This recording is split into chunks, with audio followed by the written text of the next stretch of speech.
Hello, everyone. Long time, long time. But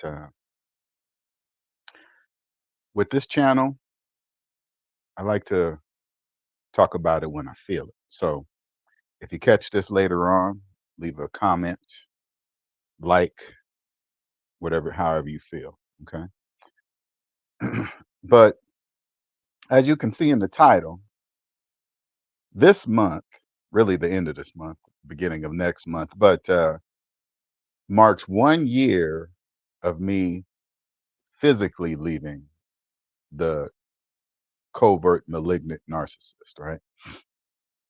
Now, I put emphasis on physically leaving because leaving I can only speak for myself. I prepared myself mentally before I physically left her, right? Now, I'm not going to really go too deep into, uh, you know, how bad she is. I mean, she was the top, the worst of the worst. And I didn't know that at the time. Again, I didn't know people like that existed. But anyway, 1 year later, and this is, I look at this video for people that are mentally preparing to leave the narcissist first, because that must happen first. I want everybody to understand that. If you're in it, you must make up your mind mentally first. When you make up your mind mentally, when I made up my mind mentally, everything started falling into place. I didn't really know it at the time, but it did. Everything started falling into place to prepare me to physically leave her, right? It automatically happens, but it had to start with myself mentally. So, and during this year, I want you guys, and I'm gonna share with you how I did it. Okay, this is maybe not for everybody. So when I left her, I didn't look at any pictures of us. I didn't read any things we wrote to each other in emails. No old pictures. No looking at social media. Nothing. I went completely nothing. Blocked her from everything. I didn't look at any pictures of her that may have been on my phone. I just didn't do any of that. Okay.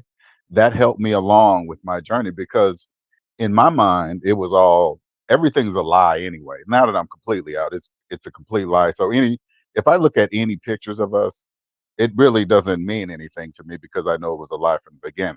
Right. So anyway, so now today, for some reason today, I was thinking about she was on my mind today, and I was thinking about how horrible of a person she was. She was just a really and when I look at it today, it's not with feelings, and I hope you guys can hear it in my voice because that's the best thing. I don't really want to say anything, bad about it, but she was just a horrible. She was a literally a horrible person. Literally, she. When I think about it now, I remember like one time. Maybe I've said this story one time, but I remember one time I was flying back from Seattle to South Carolina where we lived, where I lived with her basically. And I remember I landed. She was 2 hours late picking me up. 2 hours. She pulls up. She just texts me, "I'm here." Just- it's funny when I think about now compared to what I would do to a woman how I would treat a woman after that, whoever did that to me today, or at least try to do that today. And then I get in the car, no sorry, nothing. Didn't even say a word. You hear me?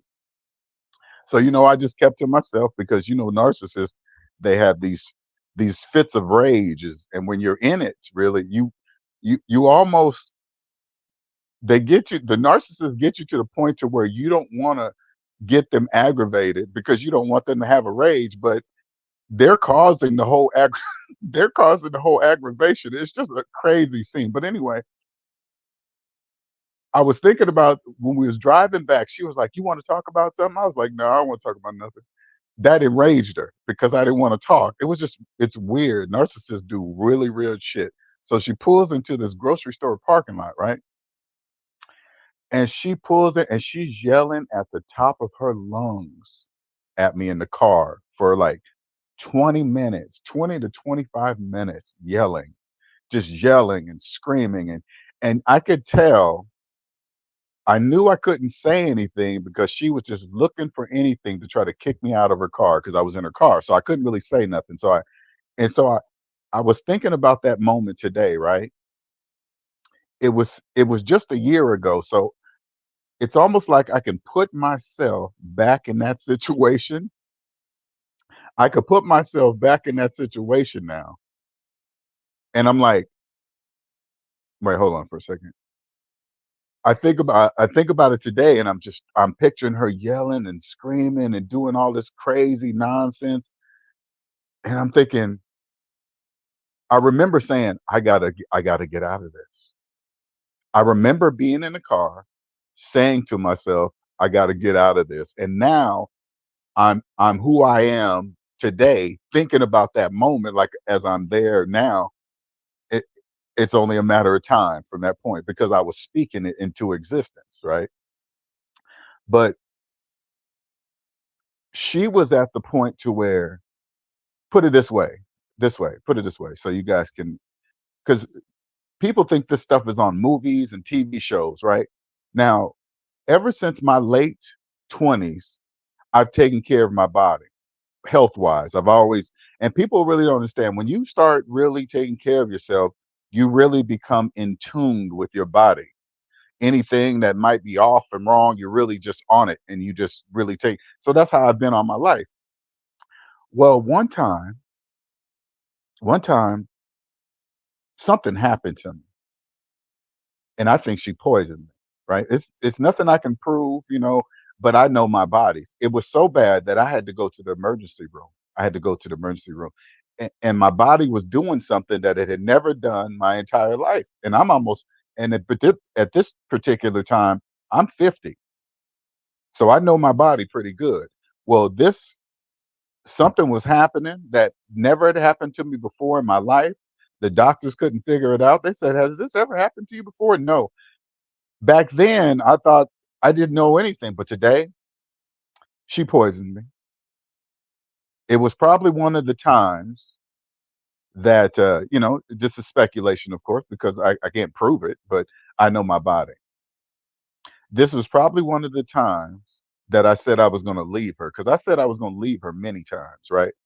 But I noticed she could always tell when I was serious because she could obviously see me slowly waking up, right? But when I think about those times, I really thank God that I escaped her because she was at the point to where she just didn't care about anything. You guys, you don't really understand that people like this exist, but she was at the point to where she didn't care about anything. You hear me?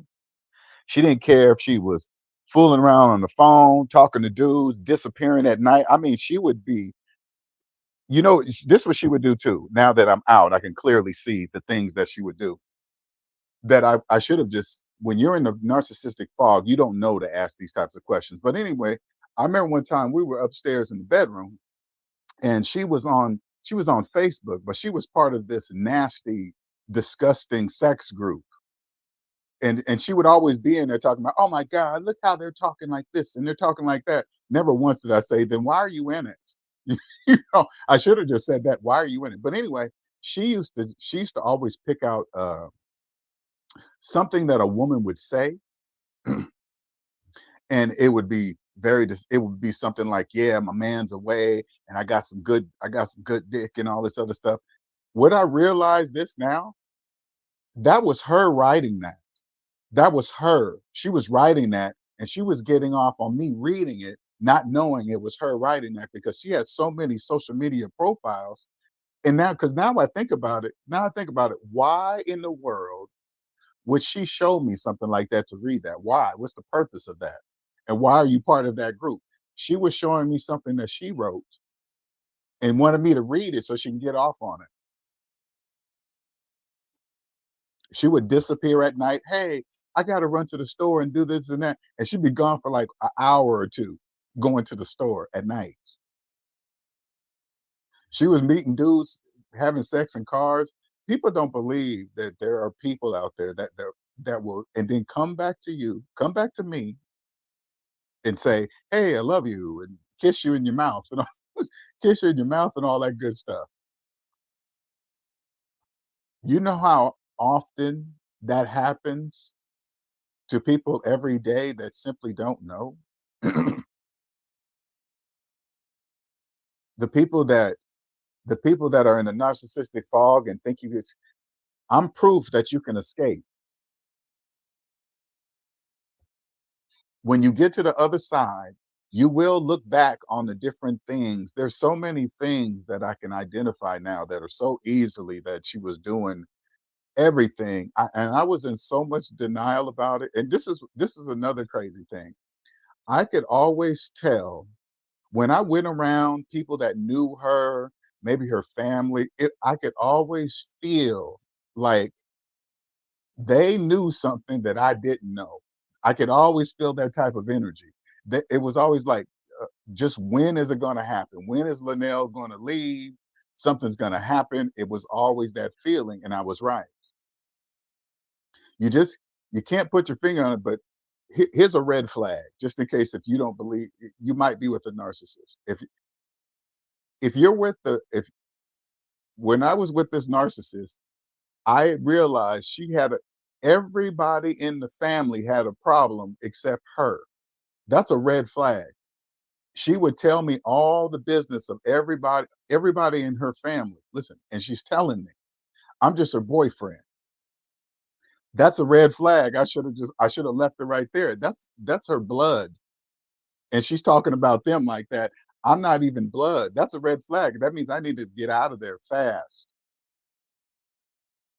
Everybody did something wrong but her. Everybody did her wrong. Those are all narcissistic red flags.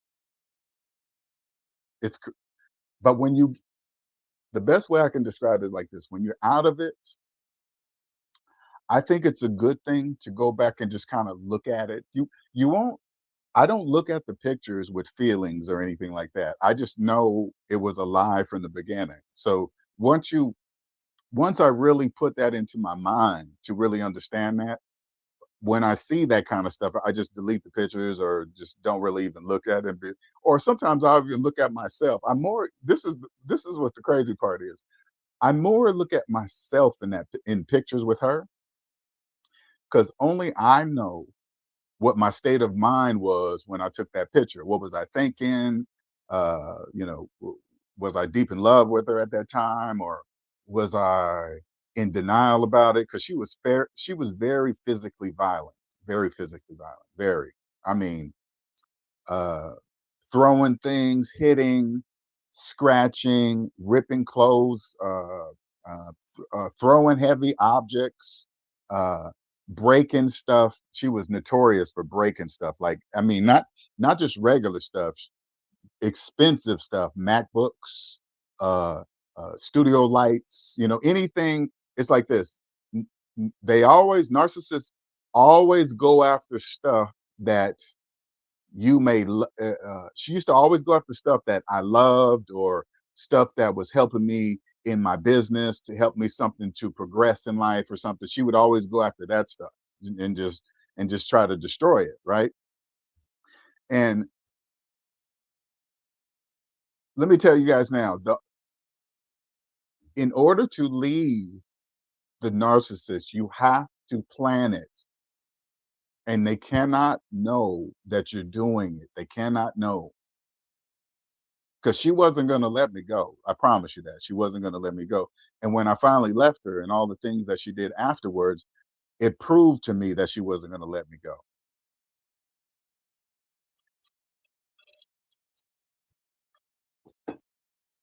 And then even after the fact, even after begging and crying and pleading, which is all part of the narcissistic game. I want you guys to understand that. Don't believe any of it. Okay. You just wait, because they can't hold the facade very long. As soon as she got through the shock of me leaving her, she went right back to who the person she originally is, the person she now. Now when if I see a recent picture of her or something now, I can see her for who she is. I don't look at her if she's dressed a certain way or her hair looks, I don't really look at her like maybe other men that don't know her look. I look at her for who she is. She's a narcissistic person with a very bad mental problem. And I thank God every day I escaped her. Those of you that may be trapped in there, or just maybe you just got away and they're on you because they won't let you, they'll stay on you because they had that grip on you. When they feel it slipping, that's when they start panicking and doing crazy stuff, because they don't know what it's like to feel that, right? They don't want to feel it, but they caused it. They don't. And you got to remember, the narcissist, they don't know that they caused it. That's just the way they live.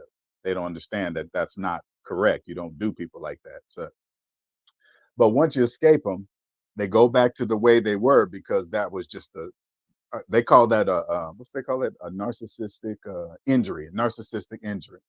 That's when they're the most vulnerable, when you create a narcissistic injury. You cut them off from your energy, or you just leave them. They just don't know what to do, and they just start. I can put it this way: I can only imagine what happened to the dudes that were in her life in the background. Like when I was here, I'm sure they had a fiesta, right? 'Cause put it this way, the narcissist I was with, she was dirty. Like, you gotta here's another thing you gotta pay attention to, okay?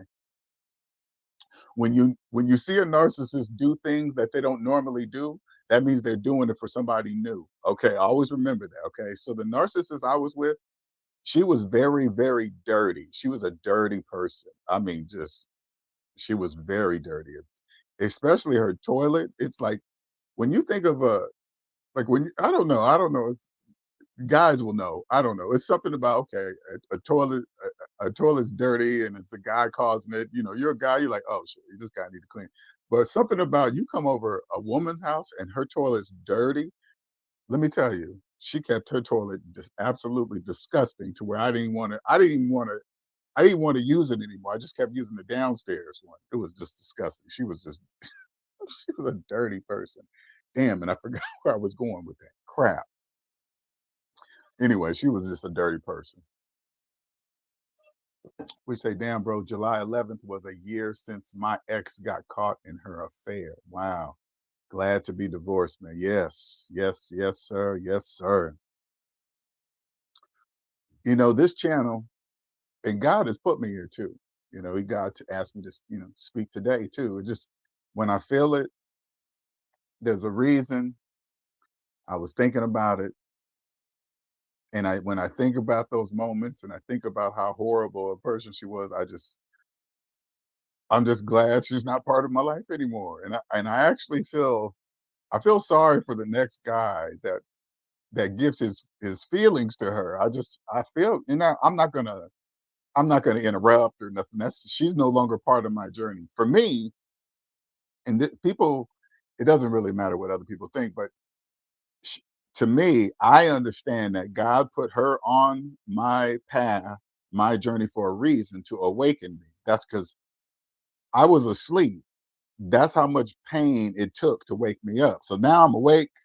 I can clearly see her for who she is and whatever. It's not a big deal because she has nothing to do with me anymore. It doesn't even matter. Thank God I didn't have any children by her. I couldn't even. Oh my goodness, I couldn't even imagine having a child by a narcissist. Oh, that'd be horrible. But to think back at the different moments, and I'm trying to think of the most embarrassing moments. So you guys, because let me say this to you. For you guys that are trapped in the narcissistic fog, let me tell you what they do. They put you in so deep that you start accepting things that you wouldn't normally accept. You just wouldn't do it. But see, I was the perfect victim for her. I moved myself out of my environment from Washington State down to South Carolina. I didn't have anybody but her. I mean, it was perfect. Remember, I don't know she was a narcissist, right? Now, that was just a perfect environment where I didn't have anybody. She knew it. That's why she's always threatening to kick me out. You can get out of here. I'm like, I ain't got no place to go. That's not my problem. Just stuff, just stuff like that. I would always turn to her and say, damn, I would never do that to you. She did not give a fuck. It was crazy. But anyway, one time she had a young son that I grew close to. She had a young son. But anyway, we went to his school had a late evening event or something right there, right? And so uh, when we get there, everybody's nervous.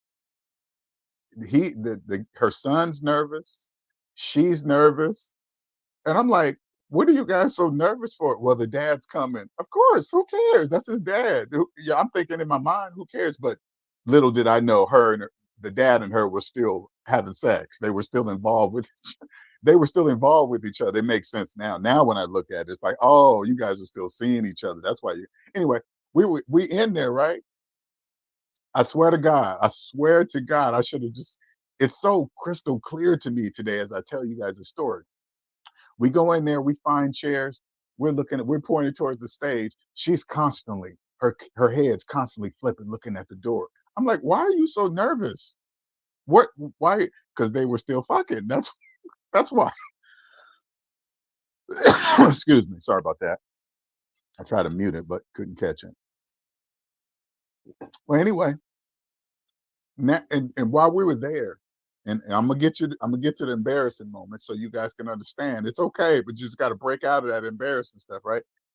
They started arguing. I kid you not, at their son's elementary school in front of all the other parents. You hear me? You hear me? If I lived there and I was just dating her and I met her there and I had my own place, I would have left her right there. She would have never heard from me again, ever, right? But since I was there under her roof, she knew I was trapped, so I had to deal with it, right? So the event's over. We leave.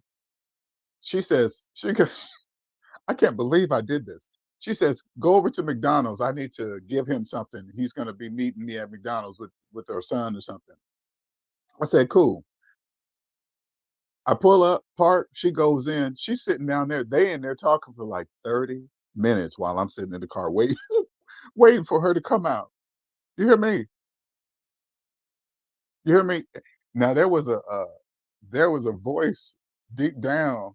It said, leave her ass here. Leave her. Leave her. That's the person who I am today. I know who that voice was. That's me today. But it was like, leave her, leave her. But I couldn't because I was in love and I was living in her place. If I would have left her, she would have came back, get out of my house. I mean, people that has never been with narcissists, you guys don't know. They are capable of anything. They don't care if the law gets involved. You could just it's a nightmare. But anyway, so I sat there until they were done. She gets in the car, no apology, nothing. Just okay, let's head on home like it was nothing. You know what I said? Nothing. Trapped in the narcissistic fog. It's funny today because that would never happen today, ever. That would I promise you that. When you escape, let me tell you something. When you escape the narcissist, when you get out of a narcissistic uh, relationship, now they're easily identifiable, okay? Because they pretty much they have a pattern now, okay? They do the same things. They have, I mean, not the exact same things, but there's a base to all of them. Let me give you some of the basics. It's everybody else's fault. They've always done good. Everybody's treated them bad. Every relationship ended because of the other person cheating on them or something. Just notice, and this is the thing you have to pay attention to because it's psychological. Narcissists have no self accountability. So when you hear them talk, because they don't know that they're doing this, all right, just listen to them speak. You got to just be quiet, okay? Listen for any accountability. If you hear none, you're probably talking to a narcissist. Never wants them saying, it was me, I was wrong, I told them sorry because I did something.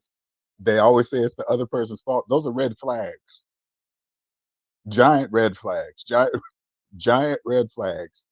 No accountability for nothing. Oh man, and you know what's clear? This is what's even deeper. This is what goes even deeper. I could clearly see that she was trying her hardest to try to turn me into her. I could clearly, that's clear today. I could clearly see what she was trying to do, trying to turn me into her, but I didn't allow that. What she didn't know was my self-esteem was already established by my mother. So I never had a self-esteem problem in my life. So when she's trying to when I think about times of her saying certain things, or she would say something about my body or my head or my age or something, I'm like, oh, you're trying to chip at my self-esteem or something. Well, I used to say this to myself. Well, that doesn't work because that's already established. So you might as well just stop doing that.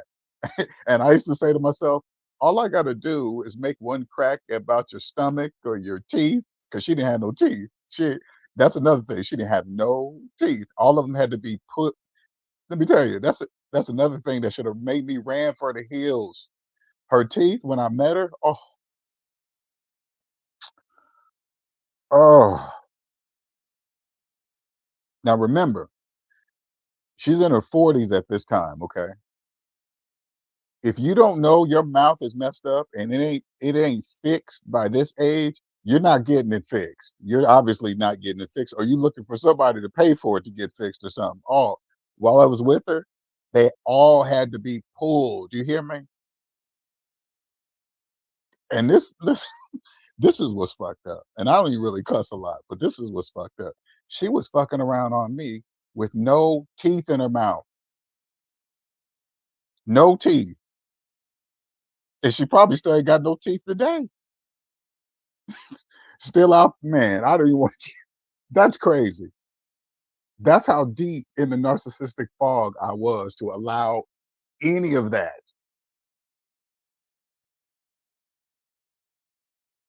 She was a horrible person, people.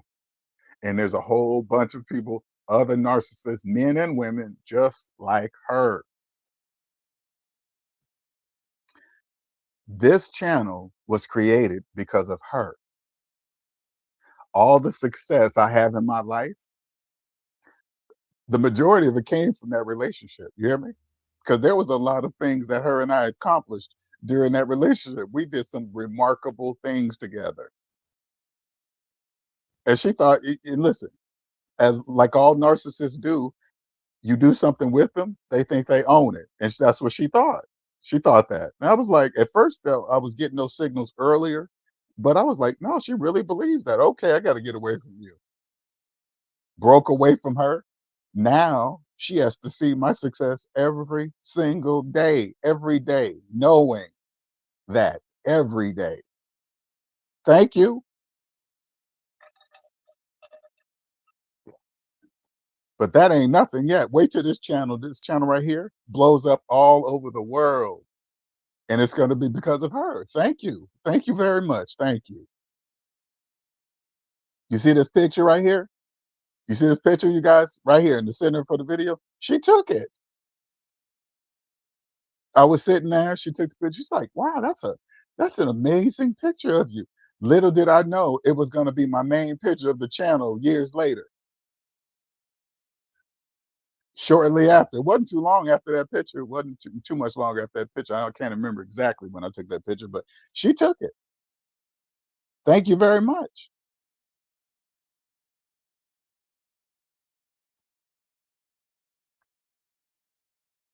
That pain is to awaken you to them, so you know that they exist. I'm a chosen one. Narcissists narcissists prey on chosen ones that don't know they're chosen ones. They're asleep still. You're still asleep. You don't even know. I didn't know I was. Hey, she's. You know what's so crazy? She used to always say that to me. She's go, "You don't know who you are." She's literally say that. When she said that to me, I was like, "What do you mean when you say that?" Now I know what she means. Now I do, because now I know.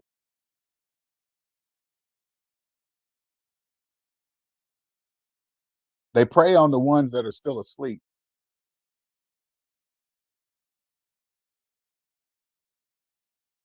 They don't know that they are asleep. I didn't know I was asleep. I knew it was something. Hey, listen, don't get me wrong. When I'm in the fog, I know that what's happening is wrong. I do, but I was just stuck. I didn't know how you, you did. I didn't know that there were people out there that will tell you that they love you and do the things that you did. I didn't know that because I don't do that.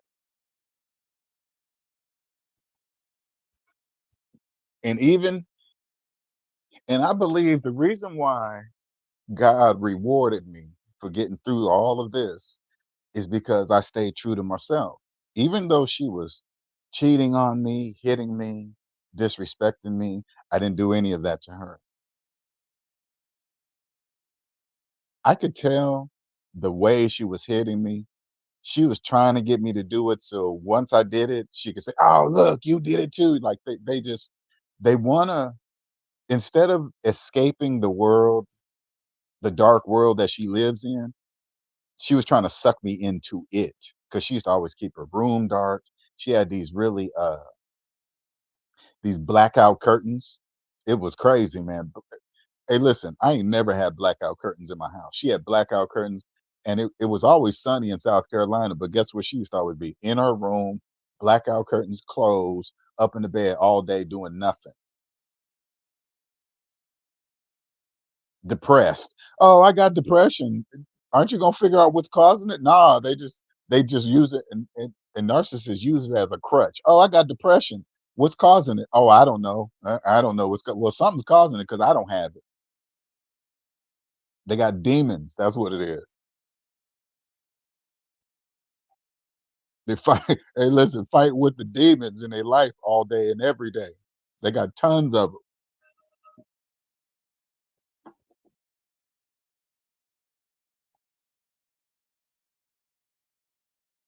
Oh man, freedom. Let me tell you something. This peace I have today. mm, no yelling, no screaming, no.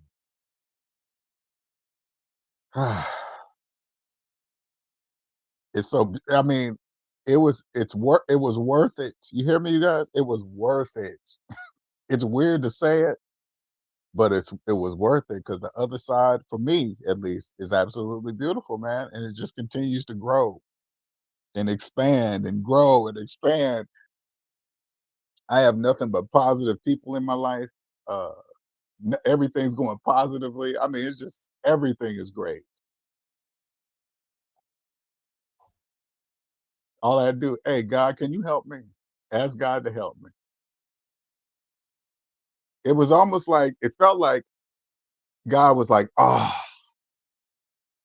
you finally used the gift I gave every single person on earth, the gift of choice. I just had to choose him." You hear me? He did he did the impossible.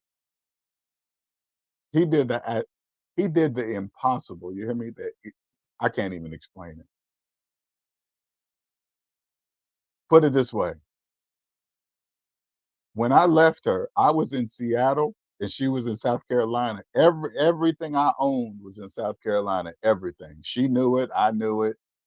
But once I made up my mind, I said, I'm not going back. And I asked God, I got every single thing back. I went down. She packed up all my stuff. That shocked me. I was like, she ain't did nothing for me. She was a dirty person. She didn't clean. She didn't do. Oh yeah, that was my point earlier. I remember when I left to Seattle, she was like, "Oh, I cleaned the whole house and this and that." I know you cleaned it for the guys that are going to be coming over to see you. You wasn't cleaning it for me because you never cleaned it once when I was there. Always look for the things that they do differently. All of a sudden, those are red flags. Oh man.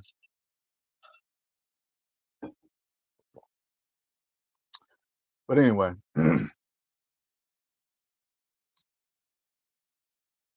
just I got created a couple businesses from it, man. I mean, all my customers respect me. It's just I'm changing lives. I'm just doing so much. It's just beautiful, man. It's just absolutely beautiful. Trust me, I know you might not feel it now. You know, the pain is so deep and it hurts bad. And then when you look at the pictures, you know, you see you two smiling in it, and you think, "Oh my God, I can't believe it wasn't real," and this and that. You're still in denial and stuff. I strongly suggest stop doing it for at least a year. Don't look at any pictures, old letters, cards, none of that stupid nonsense, right? Isolate yourself. Make sure they can't contact you because she didn't give up for a while. I had to literally cut her off and only had to correspond to her with email. And she begged me on email, please call me, please, please. I just want 2 words with you. No, you just want to, I know what you want, but you're not getting it. You got to cut them off. You got to escape them. Uh, Anyway, I guess I'm going to wrap this one up. I hope this reaches a few people that may feel like they can't get out. They won't have nothing after they leave them and all this other all of that is what I call fears, FEARS. False evidence appearing real psychologically because it's all psychological. Okay. Narcissists are stuck there. The only way a narcissist can escape, they must also ask God. And when you ask God, God knows if you're serious or not. He knows. Because I don't want to say they're stuck, narcissists are stuck there forever.